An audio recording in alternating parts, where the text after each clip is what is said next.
What does it mean for the program to get back into the championship round and to be one game away from getting back into the Elite Eight? It's really it's exciting. Our guys are in a great frame of mind. We could see it building throughout the last month. Just the way our guys were hungry and the way they prepared, and this whole season was built towards this process. So it's really great for our program is built on this, and starting with the beginning of time here, and certainly Coach Pearl and Coach Hurtis really took it to high levels, and it's been a long time coming to get this thing back to the possibilities of getting back to the Elite Eight. Let's talk a little bit about last night's game. I was listening to a big chunk of it, especially there at the very end. Have you been part of a more intense and a better game than that one last night when you guys were able to knock off Lewis? It was an incredible game because both teams guarded very hard.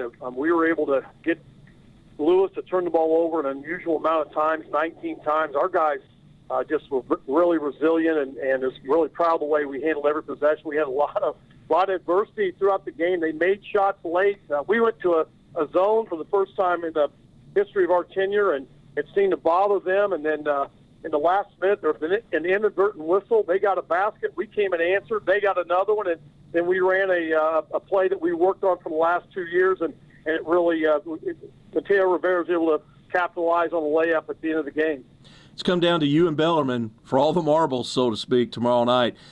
As a fan of Division II college basketball, or just a fan who follows the GLVC, USI, and Bellarmine, could it have come down to a better two teams for the championship to get into the Elite Eight? I mean, this is as good as it gets, USI and Bellarmine for the Midwest Regional Championship.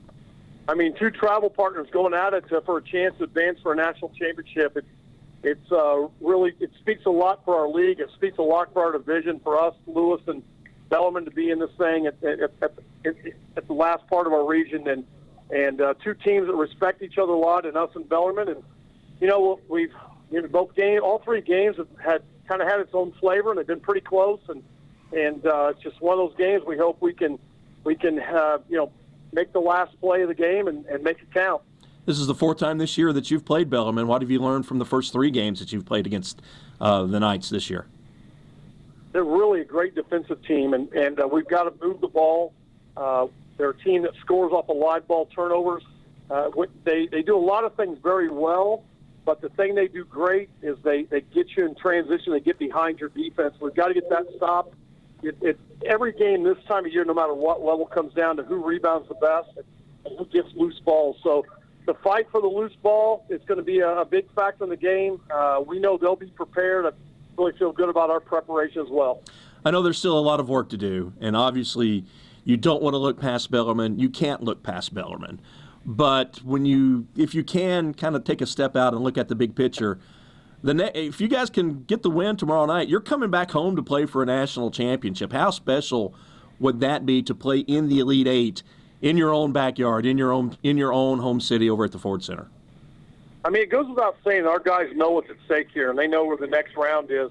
But you obviously have to stay locked in at the moment. That's the trick of this thing is looking too far ahead. Again, our guys know what's at stake. They know what's coming next for whoever comes out of this thing. But you've got to stay locked in on Tuesday night at 7:00. I know that you and I have talked about NCAA tournament wins over the last couple of years, and I know that you said earlier, actually last week, that it was time to bust through the ceiling as far as getting those tournament wins. Do you feel a little rejuvenated yourself that you've kind of got that monkey off your back now, and now you guys we can talk about winning tournament games and playing for a championship?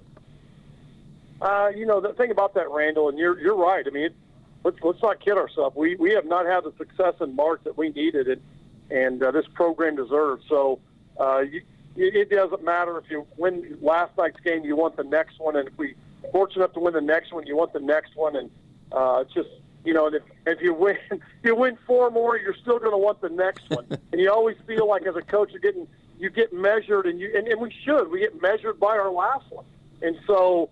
As far as that goes, this is really about these guys and these seniors and our leadership, and just really happy for them in terms of what they're doing for this program and the culture they're building. And without question, we always are going to want one more.